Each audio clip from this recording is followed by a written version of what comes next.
Salve, salve galera! Tudo bem com vocês? Ludinei aqui, vocês estão em mais um Histórias de Herói.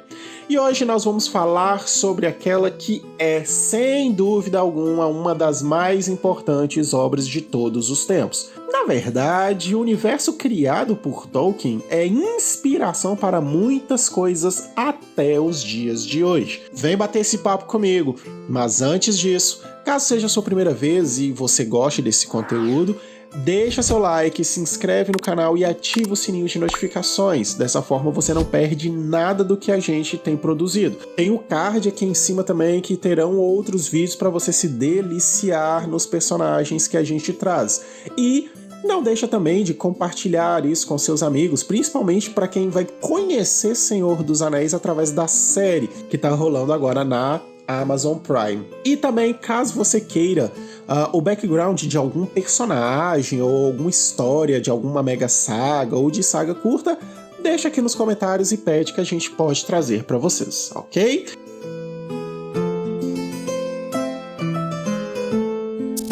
Senhor dos Anéis não é uma obra comum. A trilogia surgiu lá em 1937, logo após a conclusão do Hobbit, e ela é simplesmente a responsável pela construção desse universo fantástico. Sim, é graças a Senhor dos Anéis que nós temos esse universo de fantasia do jeito que temos hoje. A princípio, o Senhor dos Anéis foi planejado para ser um livro. Só que aí, galera, devido aos custos que isso ficaria, eles decidiram dividir tudo em 3 livros, onde cada livro teriam 2 tomos. E é dessa forma que nos é apresentado a Sociedade do Anel. E esse livro simplesmente é o livro responsável por nos apresentar, por nos mostrar e fazer com que nós ficássemos imersos dentro da Terra-média. Esse livro foi o que permitiu que a gente conhecesse os moradores daquele lugar, os nativos e todos aqueles que tinham ido morar ali por algum tempo. Tem personagens que não são da Terra-média, mas eles foram parar ali. E se vocês quiserem saber do que nós estamos falando e de quem estamos falando, deixa aí nos comentários se vocês querem saber, que a gente traz pra vocês, ok? Uma das coisas mais interessantes de toda a obra é o fato de que ela foi escrita durante a Segunda Guerra Mundial. Só que, mano, isso não impediu que o Senhor dos Anéis fosse traduzido para 40 línguas diferentes e vender uma bagatela de 160 milhões de cópias. Mano, em plena Segunda Guerra, o cara conseguiu fazer uma história para vender 160 milhões de cópias traduzida para 40 países. Só essa informação merece seu like, vai, vamos combinar. Durante uma guerra, crise pra tudo quanto é lado, o cara conseguiu fazer essa proeza. Vamos lá, se você não sabia dessa informação, deixa seu like aí pra gente. Logo no início da história, o leitor consegue entender que algo aconteceu antes de Senhor dos Anéis e antes do Hobbit. Sim! Quando a gente começa ali, logo o prólogo do livro ou do filme já mostra que algo aconteceu antes. E esse antes é muito antes até mesmo do próprio Hobbit. Gente, é coisa demais que acontece. Como eu disse, Senhor dos Anéis se passa no final da Terceira Era. Então fica aquela dúvida, o que aconteceu na Segunda e na Primeira Era? E é graças a esse algo que acontece antes que faz com que os anéis fossem entregues a determinados seres de algumas raças. E com isso, toda a trama gira em torno do Um Anel. Muita gente chama o Anel de o Anel do Poder, tem gente que fala o Anel de Sauron, mas dentro do universo de Tolkien, a gente chama de Um Anel, que é como o próprio autor o descrevia, ok? Então toda a trama vai girar em torno desse Um Anel, que tem simplesmente o poder de controlar todos os outros. E é graças a esse anel que Sauron consegue corromper as pessoas que usam esses anéis. E isso é um problema gigantesco. Por quê? Porque o anel, ele além de ter vontade própria, e nós vamos falar sobre isso um pouco mais pra frente, ele também consegue controlar os usuários dos outros anéis. E ele faz isso corrompendo as vontades dessas pessoas. Como assim? É simples. Se uma pessoa pega o anel para usar para ajudar outras pessoas, ele até consegue. Só que ao invés de realmente ajudar essas pessoas, ele vai prejudicar ainda mais essas pessoas e mais tantas outras. E isso vai gerando medo, vai gerando rancor, vai gerando amargura, e essas pessoas vão caindo nas sombras. O medo leva ao ódio, o ódio leva ao lado sombrio. É exatamente isso que acontece com todas as pessoas. E aí assim, mas como que esses anéis surgiram? É simples. Um anel, ele fora forjado em segredo por Sauron sobre a aparência de um elfo e sobre o nome de Anatar, o Senhor dos Presentes. E Anatar, ele ajuda os elfos, na verdade ele ensina os elfos de Eregion como forjar esses anéis. E nessa brincadeira, os elfos forjam esses anéis sobre a liderança de Celebrimbor, líder dos elfos ferreiros e também neto de Fëanor, aquele mesmo elfo ferreiro que criara Silmarils durante a Primeira Era. Veem como que uma coisa liga na outra? E caso vocês não saibam quem é o Fëanor, caso vocês não sabem o que é a Primeira Era, cara, só vocês pedirem embaixo que a gente traz isso daí pra gente, ok? Depois disso tudo, Anatar chega, forja um anel e através desse um anel ele consegue controlar todos, ou pelo menos quase todos. E os planos do Anatar quase deram certos. Então, Anatar não contava com a astúcia dos elfos, mais especificamente de Celebrimbor, que em segredo forja mais 3 anéis, que são eles Nenya, o Anel da Água ou Anel Adamantino, Narya, o Anel do Fogo, e Vilya, o Anel do Ar. Vale lembrar que Vilya é o anel mais poderoso dentre os 3. E pouco antes de Eregion ser invadida e tomada, Celebrimbor entregou Vilya e Narya a Gil-galad, que em algum momento ele vai entregar Narya a Círdan dos Portos e Vilya ele entrega para Elrond, enquanto Nenya é entregue para Galadriel. E o Anel do Fogo também de Círdan, ele vai ser passado para Gandalf. Então sim, Gandalf tem um anel e é mostrado no filme também. Na verdade, todos os anéis são mostrados, esses 3 anéis são mostrados no filme de alguma forma, mas o que fica mais em evidência é o anel que é entregue a Galadriel, que ela mostra ele pro Frodo e etc e tal, mas as pessoas só pensam que é apenas um anel, assim, sabe? Tipo, quem não pesquisar não vai entender do que se trata. Esses 3 anéis ficaram escondidos durante muito tempo, até que chegasse o momento de eles serem revelados e, obviamente, usados. Fora esses 3, 9 anéis foram forjados e entregues aos humanos e 7 aos anãos. Sim, anãos. No universo de Tolkien é falado anãos, independente do que seja. Na nossa língua, anões, mas dentro do universo de Tolkien, anãos. Que não eram... Esses anãos, eles eram bastante resistentes a qualquer tipo de controle mental e mágico. Porém, a sede por ouro dos anãos aumenta e muito, o que vai gerar muitas guerras entre eles mesmos. Muitos anãos perdem as suas vidas, alguns anéis são destruídos, até que Sauron chega e recupera os poucos que ainda restaram. Dos anéis que foram entregues aos humanos, todos foram recuperados e seus portadores foram transformados em escravos, chamados Nazgûl. Sim, são os Nazgûl. Sauron então lança uma guerra contra a Terra-média, só que ele acaba perdendo essa guerra e acaba se tornando prisioneiro. Só que, mano, é Sauron, ele não vai ficar preso por muito tempo, porque ele começa a influenciar e corromper as mentes dos Númenóreanos. Sim, para vocês terem uma noção de quanto tempo atrás essa guerra foi. O Númenor existia.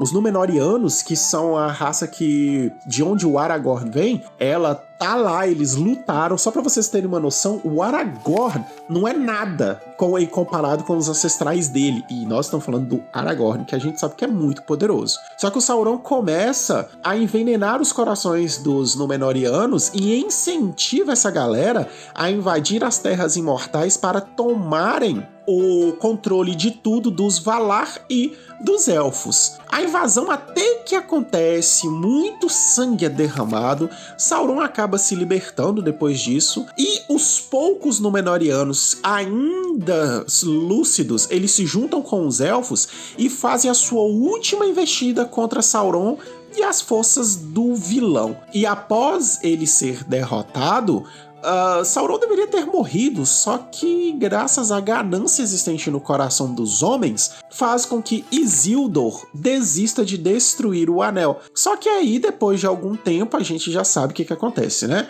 Isildur acaba morto, o anel se perde durante muitos anos, até que Bilbo o encontra nas mãos do Gollum e rouba o anel. E ali o Bilbo acaba ficando com o anel durante um bom tempo, até que o artefato resolve voltar para a mão do seu dono. Sim, o Anel do Poder ele tem vontade própria, então ele vai corrompendo as pessoas e outros seres até que ele chegue nas mãos de seu verdadeiro dono, porque ele quer voltar para as mãos do seu verdadeiro dono. Só que cabe a Frodo essa missão de levar esse artefato até Mordor e dessa forma acabar de vez com a influência de Sauron sobre o mundo da Terra-média. O que não vai ser uma tarefa muito fácil. O anel era a última esperança de Sauron. Por que isso, galera? É simples, porque, pra quem já assistiu Harry Potter, sabe das Horcruxes. Pois é, essa ideia das Horcruxes meio que vem lá de Senhor dos Anéis, porque Sauron pega o anel e coloca sua essência nele. Então, se o anel fosse destruído, acabou toda a essência do Sauron.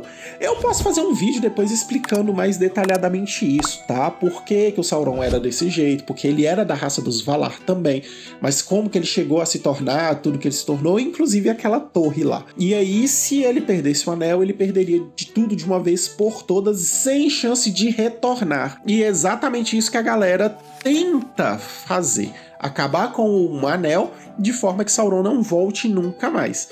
E dessa forma a Sociedade do Anel é formada com Frodo, Sam, Pippin, Merry, Aragorn, Legolas, sim, no nome dele não é Legolas, é Legolas, Gimli, Boromir e Gandalf. Frodo tem a missão de jogar o anel dentro do vulcão existente na Montanha da Destruição. Só que ali a gente tem algumas coisas particulares aqui. A missão de destruir o anel era do Frodo, só que a missão do Sam era cuidar de Frodo para que o objetivo fosse concluído e encorajá-lo a fazer esse papel, o que a gente vê que dá um trabalhão. Enquanto isso, os outros membros do grupo tinham a função de proteger o Frodo, ou seja, enquanto Frodo precisava destruir o anel, Sam era o cara que era responsável por cuidar do Frodo para que a missão ocorresse, e os outros membros do grupo tinham a missão de proteger o Frodo. Proteger o Sam porque o Sam estava perto do Frodo, mas a missão principal era proteger o Frodo. Só que aí a sociedade não dura muito tempo e o primeiro a cair é Gandalf, dentro das Minas de Moria durante uma batalha contra um Balrog. Sim, pra quem não sabe, o Gandalf morre ali. Mas a gente pode conversar sobre isso também, tá bom? Depois do Gandalf, o próximo a cair é Boromir. E assim, depois disso, todo mundo se separa, eles até se reencontram durante alguns momentos muito breves, mas eles voltam a se separar. Dessa forma, nós somos introduzidos completamente na Terra-média e ficamos com aquele gostinho de quero mais. Depois de todos os eventos que acontecem no primeiro livro, o leitor espera durante algum tempo até conseguir colocar as mãos nas duas torres. E ali a gente é apresentado de forma mais detalhada o inimigo, ou seja, a gente vê mais de perto as maquinações do Sauron. E ali, depois disso, no Retorno do Rei, a gente vê aquele final épico, mas também cheio de simbolismo, porque é no Retorno do Rei que a gente tem ali a volta do Aragorn, ele realmente aceita seu destino, e tudo aquilo que acontece ali para fechar a saga, valendo muito ser assistida ou lida, principalmente pelo final do Retorno do Rei, que é onde acontece um dos melhores diálogos que eu já vi na minha vida, que é entre o Gimli e o Legolas, onde o Gimli fala: "Nunca imaginei que morreria ao lado de um elfo." Aí o Legolas rebate: "E ao lado de um amigo?" Aí o Gimli simplesmente olha assim, meio que sem jeito, e fala: "Sim, isso sim." Cara, esse é um dos melhores diálogos que eu já vi na minha vida. Por quê? Porque nós estamos falando de duas raças que não se gostam, por natureza. E aí a gente sabe que esses dois se lançam farpas um no outro durante toda a saga, e no final a gente vê eles se consolidando como amigos. O sucesso do Senhor dos Anéis, galera, ele foi gigante, gigante. Ele fez a obra ser uma das mais vendidas de todos os tempos durante muitos anos. E só Duna que chegou perto disso tudo. Ou seja, quando Duna... Pra quem não assistiu o nosso vídeo sobre Duna, vai ficar nos cards aqui em cima. Aí vocês vão ver que Duna foi o livro mais vendido lá nos anos 60, e antes de Duna foi Senhor dos Anéis. Então você vê que Duna e Senhor dos Anéis são as obras mais importantes e influentes até os dias de hoje. Ok? Então, assim... a obra não ficou apenas em Senhor dos Anéis, né? Senhor dos Anéis, ele transcende tudo isso. Como assim? É simples. Senhor dos Anéis sai das suas páginas, ele sai daquele universo de Tolkien. Por que eu tô falando isso? É simples, porque graças a tudo isso que Tolkien construiu, suas raças, o mundo, é que nós tivemos obras posteriores. Por exemplo, lá nos anos 70 nós tivemos Dungeons & Dragons, ou D&D, ou como chegou aqui no Brasil através daquele desenho, Caverna do Dragão. Foi um sucesso gigante, e isso graças a Senhor dos Anéis. O mesmo universo também inspirou jogos de videogame. Pra quem for mais velhinho aí, vai se lembrar de Ultima, EverQuest, Dragon Quest, Warcraft, e muitos anos depois, para os novatinhos aí, nós tivemos Elder Scrolls. Ok, todos esses jogos foram inspirados em Senhor dos Anéis, e vários outros jogos também. Senhor dos Anéis também inspirou bandas de música, e como a gente já sabe, a criação do famoso jogo de RPG Dungeons & Dragons. Além disso tudo, Senhor dos Anéis também gerou 3 filmes em live action que ganharam 13 Oscars, jogos diversos que contaram histórias antes, durante e até imaginação da Terra-média. Nós temos os jogos que inclusive falam sobre o Celebrimbor. Nós temos um jogo que também fala sobre um determinado vilão que o Gandalf e o pessoal vai derrotar, e a história se passa 3 dias antes do Aragorn conhecer Frodo lá na taverna. Então existem jogos que complementam o universo ali. E Senhor dos Anéis fez sucesso ao ponto de parar até mesmo nos rádios. Sim, Senhor dos Anéis já foi adaptado para o rádio 3 vezes. Se isso tudo não basta, o universo de Tolkien também inspirou a literatura. Pois é. Tanto que é meio difícil entender as pessoas que não gostam de Game of Thrones e gostam de Senhor dos Anéis. Ou melhor, é muito difícil entender as pessoas que gostam de Game of Thrones e não gostam de Senhor dos Anéis. Essa que é a coisa correta. Por que isso? Porque George Martin, ele se inspira completamente em Senhor dos Anéis para fazer a sua obra Game of Thrones. Claro, eu tô fazendo só uma brincadeira aqui, tá, galera? Vocês são livres para gostar do que quiserem ou não, tá bom? Eu, por exemplo, não sou muito chegado a Game of Thrones, pelo menos não a série, e sou um fã apaixonado por Senhor dos Anéis. Mas tem sim as pessoas que não curtem e tá tudo muito bom. Várias outras obras literárias e jogos pegam suas bases em Senhor dos Anéis.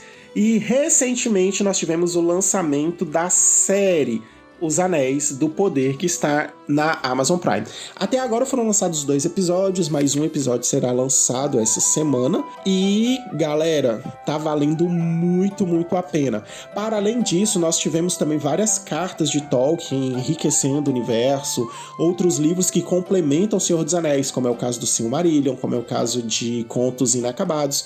Então, assim, todas as vezes que vocês encontrarem algo que vocês não entenderem, principalmente sobre esse universo fantástico, procurem pesquisar um pouco mais, principalmente sobre pessoas especialistas. Todo mundo usa o termo especialista como algo irônico, mas não, Senhor dos Anéis de verdade, existem especialistas no universo de Tolkien, pessoas que realmente estudam o universo, que fazem pós-graduação, doutorado, mestrado, baseados no universo de Tolkien.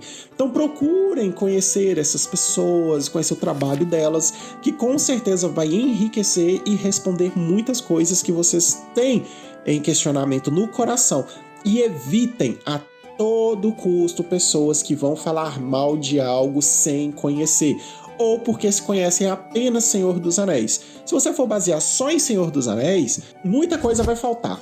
Então, tipo, principalmente com relação à série, porque a série vai se passar na Segunda Era, e como eu já falei, Senhor dos Anéis se passa no final da Terceira Era. Então vale muito a pena entender um pouco mais sobre o universo, entender mais sobre os livros, as cartas de Tolkien, para enriquecer cada vez mais o conhecimento de vocês sobre esse universo fantástico. Então é isso, espero que vocês tenham gostado do vídeo, vejo vocês em algum momento da nova Terra-média e até mais!